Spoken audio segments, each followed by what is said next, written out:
बिस्मिल्लाहिर्रहमानिर्रहीम।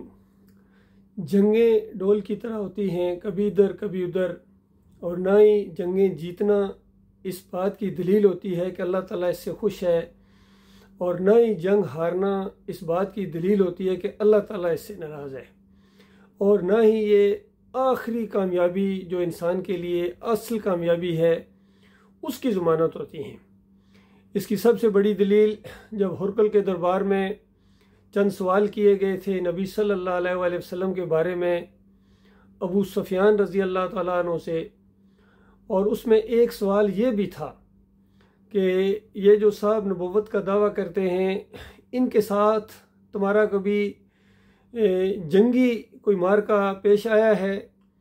तो उन्होंने कहा हाँ। तो उसने पूछा कि फिर क्या नतीजा रहा? चूँकि उस वक्त तक जंग बदर और जंग ओहद भी हो चुकी थी। तो अबू सुफियान रज़ी अल्लाह ताला ने कहा कि कभी वो जीतते हैं और कभी हम गालिब आते हैं। तो हुरकल ने कहा कि अम्बिया के साथ यही मामला होता है, अम्बिया और उनके साथी यानी इसी तरीके से आजमाए जाते हैं। तो जब जंग बदर में अल्लाह ताला ने मुसलमानों को फतह दी और ज़बरदस्त फतह दी, अददी बरतरी के बावजूद कुरैश दुम दबा कर भागे और मुसलमानों की एक दाग बैठ गई उनके ऊपर और पूरे अरब के ऊपर। तो उसके बाद जब अगले ही साल वो काफिर और मुशरिक फिर बदला लेने के लिए आए हैं और पूरी ताकत के साथ इत्तेहादी बनकर आए हैं, और मुसलमानों के साथ अल्लाह ताला ने वायदा किया कि बिल्कुल इस्तिकामत दिखाओ और जमे रहो, तो तुम्हारे साथ उसी तरह मामला किया जाएगा जिस तरह पहली जंग के अंदर किया गया था, बिल्कुल नहीं घबराना है।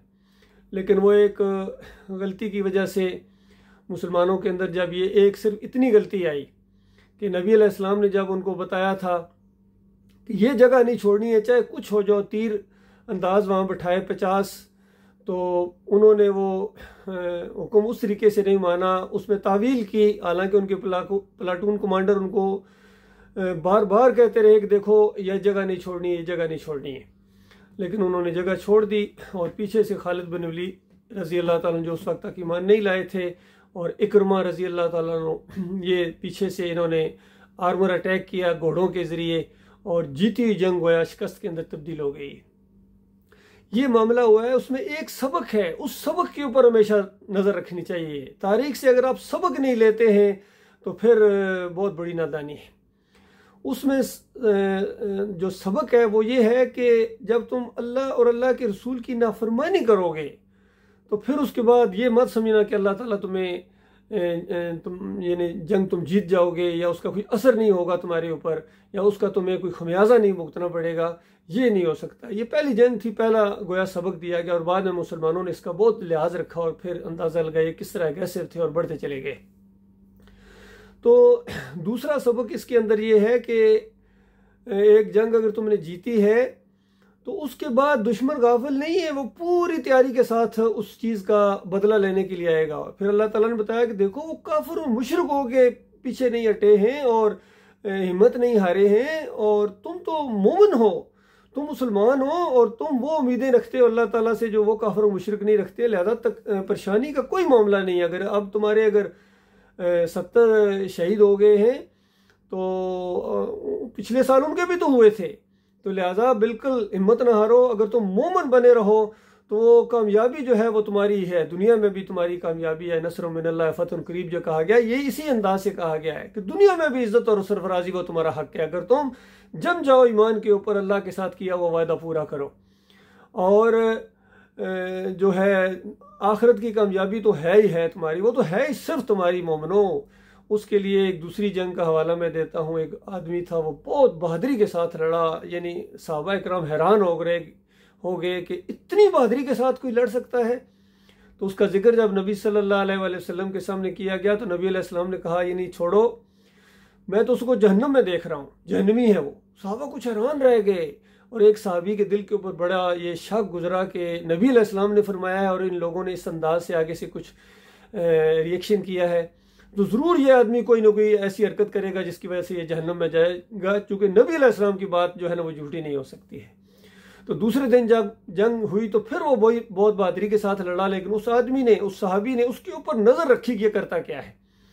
और आखिर में जब वो शदीद ज़ख्मी हो गया और ज़ख्मों की ताब न लाकर एकदम खड़ा होके उसने अपने उस नेज़े या तलवार के ऊपर अपना वो सीना रखा और एकदम नीचे वज़न दबाया, गोया खुदकुशी कर ली। और वो सहाबी दौड़ते हुए आए और नबी अलैहिस्सलाम की तरफ बुलंद आवाज़ से कहते हुए कि मैं गवाही देता हूँ कि अल्लाह के अलावा कोई माबूद नहीं और आप अल्लाह के सच्चे रसूल हैं। तो नबी अलैहिस्सलाम ने पूछा क्या वाक़या पेश है, यानी तुमने कौन सी निशानी देखी? तो उन्होंने कहा कि या रसूलल्लाह, कल जिस बंदे के बारे में आपने कहा था जो बड़ी बहादुरी से लड़ा था, आपने जब जहन्नमी कहा तो कुछ लोगों को तअज्जुब हुआ, लिहाजा मैंने आज उसी के ऊपर नज़र रखी थी कि ये क्या करता है। उसने इस तरह खुदकुशी कर ली। और फिर नबी अलैहिस्सलाम ने बिलाल रज़ी अल्लाह तआला से कहा कि जाओ पूरे पड़ाव के अंदर, पूरे इस्लामी लश्कर के अंदर ये ऐलान कर दो कि अल्लाह ताला अपने दीन का काम काफरों से, मुशरिकों से, मुनाफिकों से लेगा, लेकिन जन्नत में सिर्फ मुखलस मोमन दाखिल होंगे। अल्लाह के बंदों गौर करो। तो ये भी एक जहन में रखने वाली बात है। अभी जिस तरह देखिए ये कल परसों की ये जो जंग का एक नक्शा सामने आया है, उसमें कामरान मसीह ने जो कारनामा अंजाम दिया है, रिकॉर्ड कायम किया है जुर्रत और बहादुरी का, शायद इससे पहले फ़ज़ाइया की जंग में किसी ने ये कायम किया हो और शायद कोई आगे भी मुमकिन कर सके, लेकिन बहुत मुश्किल नज़र आता है। लेकिन मसला ये है कि वो मोमिन नहीं है, वो मुसलमान नहीं है। और ये सारे मुसलमानों का यह अकीदा है कि ये जितने क्रिश्चियंस हैं, चूँकि अल्लाह का बेटा मानते हैं ईसा अलैहिस्सलाम को, और यहूदी हैं वो उज़ैर अलैहिस्सलाम को अल्लाह का बेटा मानते हैं। इसी तरह मुशरिकीन मक्का का भी यही जुर्म था कि वो फरिश्तों को अल्लाह की बेटियां मानते थे। इसको अल्लाह ने ज़ात का शिर्क जो है इसको गाली कहा है, और बाकी शिर्क भी गाली है, लेकिन ये वाली गाली शदीद तरीन गाली है जो आज ये मुसलमान भी दे रहे हैं। ज़ात का शिर्क करके नबी अलैहिस्सलाम को अल्लाह की ज़ात का टुकड़ा मानते हैं, नूर में नूर अल्लाह, ये ज़ात का शिर्क है, अल्लाह के बंदो अल्लाह को गाली है। तो अल्लाह को गाली देने वालों के लिए अल्लाह ताला ने जन्नतें नहीं बना के रखी हुई हैं। जन्नतें मुखलिस मोमिनों के लिए, अल्लाह के बंदो, मेरे प्यारे भाइयों। इसलिए इसकी तरफ भी तवज्जो करना है, गौर कीजिए। एक मोमिन अगर सब्र ना करे और यानी बेसब्री में मामला कर दे तो वो जहन्नम में चला जाता है। तो जो अल्लाह को शिर्क के साथ गालियाँ दें, उर्स और मेले करें, चढ़ावे चढ़ाएं, या अली मदद के नारे लगाएं, या गौस मदद की पुकारें लगाएं, जो लग रही हैं हर तरफ हो, इतनी बड़ी कामयाबी भी दी है अल्लाह ताला ने, फिर भी आपको वो समझ में नहीं आ रही है बात, तो याद रखना चंद साल भी नहीं गुजरेंगे, वो तबाही और बर्बादी आपके साथ होने वाली है जो आपके होश उड़ा देगी। बहुत बड़ा जानी और माली नुकसान होगा इसी वजह से। लिहाजा पूरी तरह इससे बचने का बस एक ही तरीका है कि अल्लाह के फरमाबरदार बन जाओ, अल्लाह के मुखलस बंदे, मुखलस मोमिन बनो, और ये तुम्हारी दावत फिर पूरी दुनिया के ऊपर जो है बहुत बड़ा असर करेगी मेरे प्यारे भाइयों। और इन यहूद नसारा के ऊपर एतमाद मत करना कि फ़लाँ ने गारंटी दी है, फ़लाँ ने जनाब सालसी का किरदार अदा किया है। देखो पिछले दिनों के अंदर इनके साथ क्या हुआ है, किस तरह अरबों ने इनके गलों के अंदर सोने के हार डाले और ऐसा इस्तकबाल इनका किया है। और उसने आते ही ये कहा कि देखो इसराइल के साथ अच्छी तल्कात कायम करो, बजाय इसके कि हमारे मुसलमान रहनुमा उसको कहें कि इसराइल की ज़्यादा पुष्टपनाही ना करो, और इस अंदाज से उसको कहें, लेकिन वो इनको कह रहा उल्टा। तो ये असल में होता है जब आपके अंदर ईमान ना रहे, तौहीद ना रहे, तो इस तरीके से ये आप उनके दोस्त बनते चले जाएंगे, लेकिन वो तुम्हें छोड़ने वाले नहीं है। याद रखिए अल्लाह ताला ने कितना वाज़ेह हुक्म दिया है कि मुसलमानों यहूद व नसारा को अपना दोस्त ना बनाओ, और जो उनको अपना दोस्त बनाएंगे वो उन्हीं में से हैं।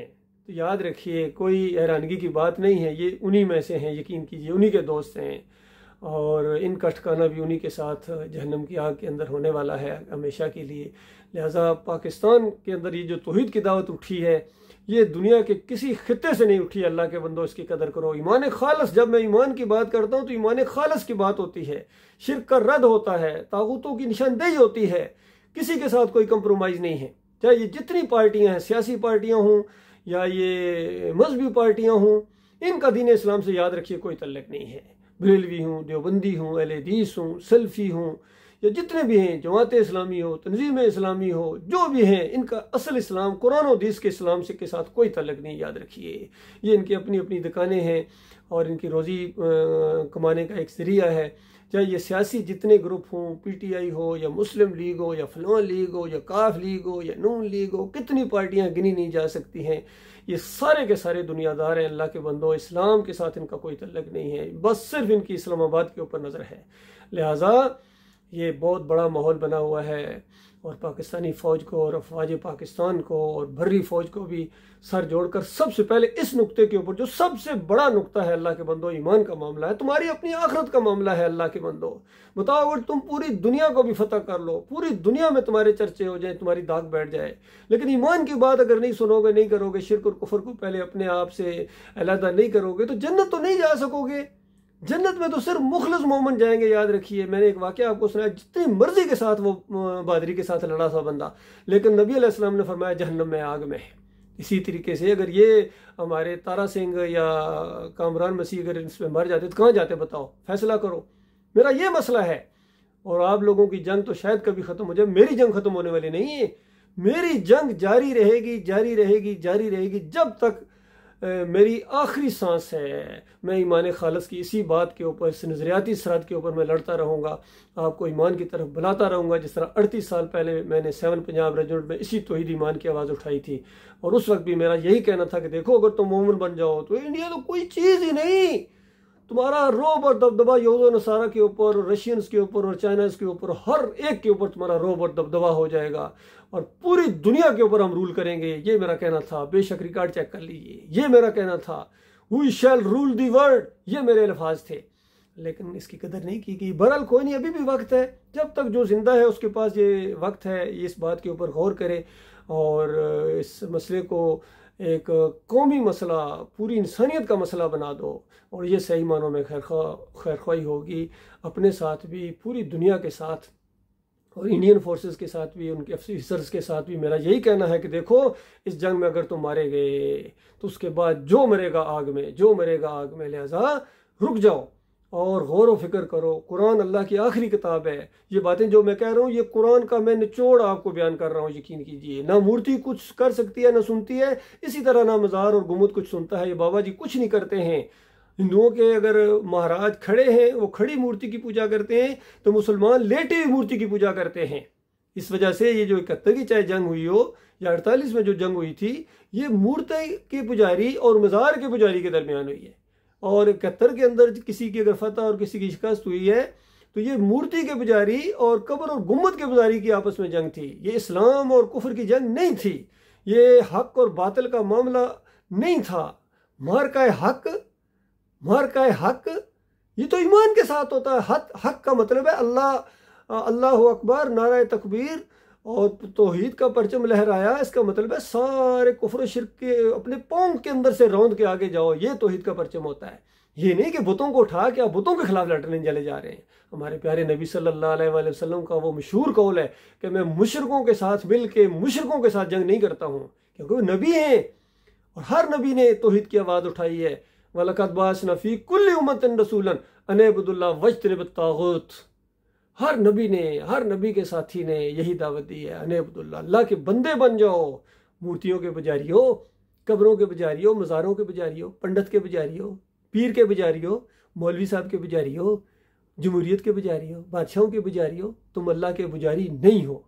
अल्लाह का पुजारी, अल्लाह का बंदा वो है जो सिर्फ अल्लाह का बंदा है, और हर तागूत से, हर बुत से, हर मसलक से, हर फिरके से वो बिल्कुल ऐलान कर दे बरात का, उससे नफरत और बेजारी का। हर फिरके का वो बागी है, हर कुफर का वो बागी बने, तब वो अल्लाह का बंदा बनेगा। लिहाजा मेरे प्यारे भाइयों, ये अल्लाह ने आपको मौका दिया है। ये मौका अगर हाथ से निकल गया, फिर दोबारा कभी मौका नहीं आएगा। लिहाजा हिंदुओं के ऊपर एतमाद भी नहीं करना है। ये आएंगे, आप हमला लाजमी करेंगे, और उस वक्त आपका बहुत ज़्यादा नुकसान होगा। बड़ी सख्त सज़ा आपको दी जाएगी अगर आपने ईमान की ये बात ना मानी। ये मेरी बात ऐसी बात ऑप्शनल बात नहीं है कि चाहे तो माने चाहे गौर कर, चले देखेंगे जी कुछ बातें आपकी सही हैं और कुछ ना ना ना, बिल्कुल ये पत्थर पर लकीर की बात है, ये कुरान की बात है, ये नबी अलैहि सलाम की ज़िंदगी की बात है, सहाबा इकराम का ये अंदाज़ था। और ये अंदाज़ इख्तियार करो अल्लाह के बंदो, दुनिया में भी आपको अल्लाह ताला सर उठा के जीने का मौका देगा। और ये सारे तुम्हें जिजिया देंगे, चाहे ये इंडियंस हों, चाहे ये अमेरिकन हों, फ्रांस वाले हों, रशियंस हों, चाइनीज़ हों, और ये गल्फ्स वाले सबसे जिजिया लेना है, या तो इस्लाम कबूल करेंगे और या फिर जिजिया दे के जलील होकर ज़िंदगी बसर करेंगे। ये हमारा हदफ है और यही अल्लाह का हुक्म है। ये अल्लाह का हुक्म है कुरान के अंदर। ये हुक्म है, मालिक की कोई दरख्वास्त या राय नहीं है। और मालिक फरमाता है अगर तुम नहीं उठोगे, याद रखना, मैं दूसरी कौम को ले आऊँगा, तुम अल्लाह का कुछ भी नहीं बिगाड़ सकोगे। अल्लाह तुम्हें दुनिया में अजाब देगा। यानी ये ईमान अकीदे की बात नहीं मानोगे तो तुम्हें अल्लाह दुनिया में अजाब देगा। अल्लाह ताला इस खौफनाक अजाब से अपनी पनाह में रखे।